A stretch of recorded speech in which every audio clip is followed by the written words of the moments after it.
तो हेलो दोस्तों, आज के इस वीडियो में हम लोग क्लास 9 का मैथ चैप्टर नंबर 4 और ये है पार्ट नंबर 5 को सॉल्व करने वाला है। ठीक है, इसमें हम लोग 41 से लेकर 50 तक के क्वेश्चन को सॉल्व करेंगे और ये हमारा 25 क्लास है। ठीक है, और चैप्टर का नाम है लीनियर इक्वेशन इन 2 वेरिएबल, यानी कि 2 चर वाली रैखिक समीकरण, और हमारा लक्ष्य है A+ स्कोर करना। ठीक है, तो चलिए आज के इस वीडियो को हम लोग शुरू करते हैं।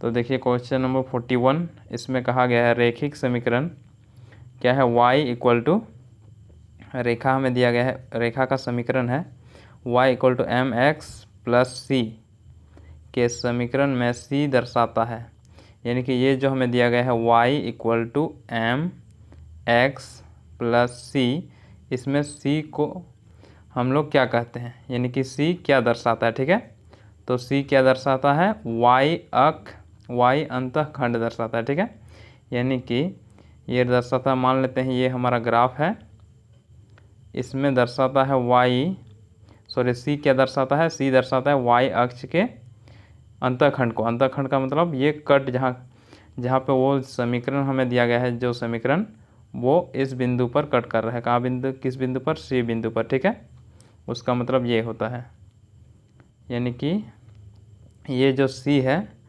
वो y अक्ष के c दूरी पर, c मतलब कोई भी संख्या हो सकता है, y अक्ष के c दूरी पर ये कट करता है। इसको हम लोग कहते हैं क्या, y अंतःखंड। ठीक है, चलिए, और ये जो m है इसको हम लोग बोलते हैं ढाल, ये क्या कहलाता है, ढाल। ठीक है, चलिए अब हम लोग बढ़ते हैं क्वेश्चन नंबर 42।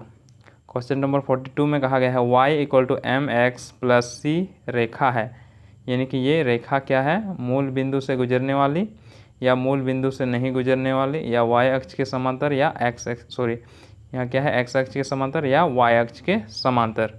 तो ध्यान दीजिए, जब भी इस प्रकार के क्वेश्चन पूछा जाएगा तो y अक्ष के समांतर तभी होंगे जब x क्या है, x 0 होगा तो y अक्ष के समांतर होगा, और यदि y 0 होगा तो ये क्या, x अक्ष के समांतर होगा। ठीक है, तो इसलिए ये दोनों तो नहीं होंगे। अब इसमें कहा गया है ये मूल बिंदु से जाएगा या नहीं जाएगा, ये इसमें हमें देखना है। यदि यहाँ y कुछ रहता है x, यानी कि इस प्रकार रहता है, और इधर c का मान 0 रहता है, तो वो मूल बिंदु से गुजरने वाली रेखा होते हैं।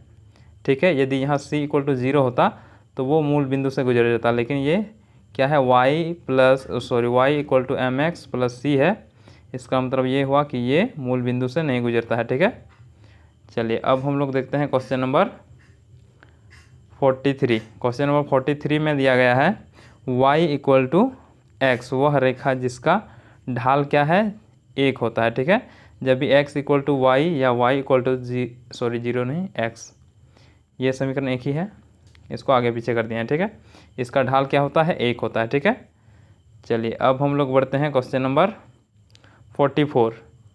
तो इसमें देखिए क्वेश्चन नंबर 44 में कहा गया है रेखा x a दर्शाती है, x क्या है, a है, इसका मतलब यहाँ क्या है, y 0 है। y 0 मतलब y अक्ष के समांतर। ठीक है, क्या होगा, ये y अक्ष के समांतर एक सीधी रेखा होगा। ठीक है, यानी कि ये इस प्रकार होगा, ये x a है, a कोई बिंदु इधर में होगा, और ये रेखा होगा इस समीकरण का।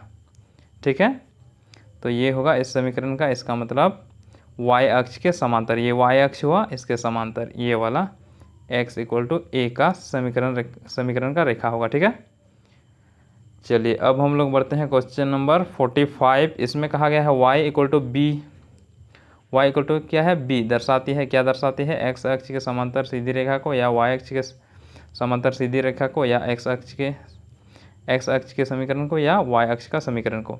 तो यहाँ देखिए y क्या है, b है, इसका मतलब ये इस प्रकार होंगे, यहाँ होंगे, ये क्या है, ये वाला रेखा ये होगा, यानी कि y b। ठीक है, ये वाला होगा, तो ये किसके समांतर है, x अक्ष के समांतर। ठीक है, ये किसके समांतर होगा, x अक्ष के समांतर, यानी कि ऑप्शन नंबर ए सही होगा। चलिए अब हम लोग बढ़ते हैं क्वेश्चन नंबर 46। इसमें कहा गया है 2 चर वाला एक रैखिक समीकरण है, यानी कि 2 चर वाले रैखिक समीकरण का किस प्रकार के ग्राफ बनते हैं। ठीक है, तो इसमें कहा गया है वक्र यानी कर्व, ये नहीं होगा, परवलय ये भी नहीं होगा, दीर्घवृत्त ये भी नहीं होगा, एलिप्स भी नहीं, और ये वक्र भी नहीं होगा, और ये भी नहीं होगा। ये क्या होगा, सरल रेखा होगा, यानी कि स्ट्रेट लाइन। ठीक है, यानी कि ऑप्शन नंबर डी।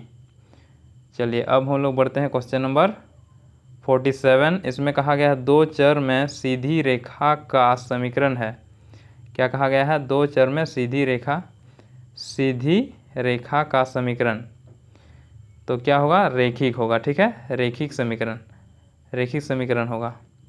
चलिए अब हम लोग बढ़ते हैं क्वेश्चन नंबर 48। क्वेश्चन नंबर 48 में कहा गया है इसके अपरिमित रूप से अनेक हल हैं। किसके अपरिमित रूप से अनेक हल हैं? ऑप्शन नंबर ए में दिया गया है 2 चर की रैखिक समीकरण का, क्वेश्चन नंबर बी में दिया गया है 1 चर की द्विघात समीकरण का, और क्वेश्चन नंबर सी में दिया गया है 1 चर में घन समीकरण का, या कोई नहीं।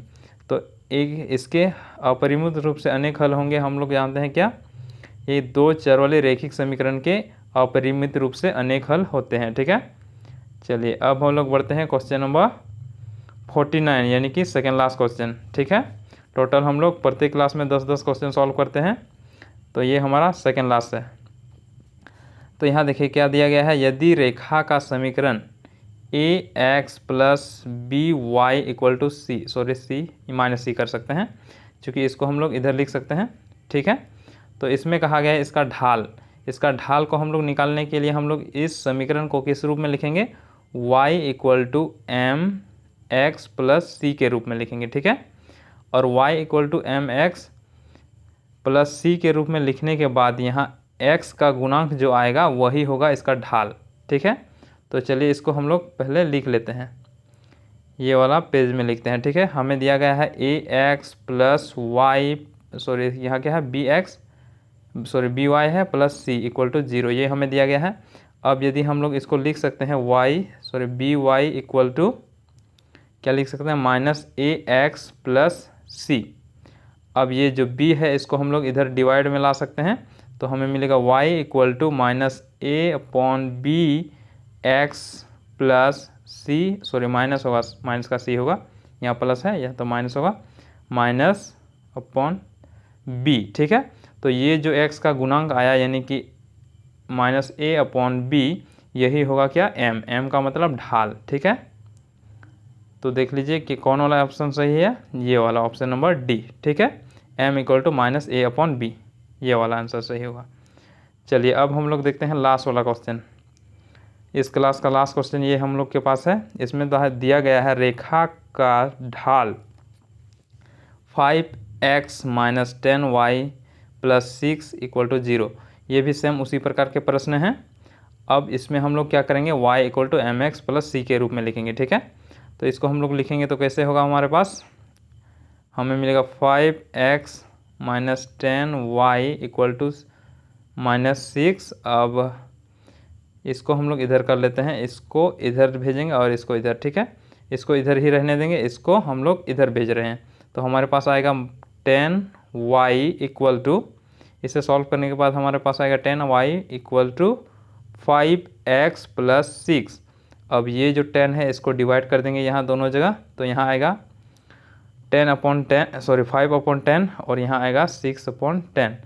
अब इसे सॉल्व करने के बाद हमारे पास आया 5 अपॉन 10, ये क्या है, m का मान है, क्योंकि m की जगह पे है।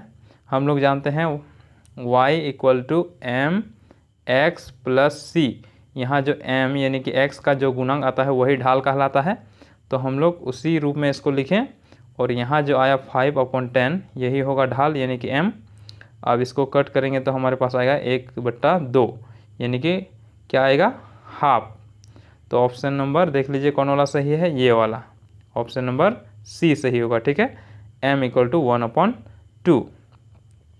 तो उम्मीद करते हैं आप लोगों को समझ में आ गया होगा, और नेक्स्ट वीडियो में हम लोग इसका नेक्स्ट क्लास में हम लोग लेंगे 51 से लेकर 60 तक के क्वेश्चन को सॉल्व करेंगे। ठीक है, तो चलिए आज की क्लास में इतना ही, फिर हम लोग मिलेंगे नेक्स्ट वीडियो में।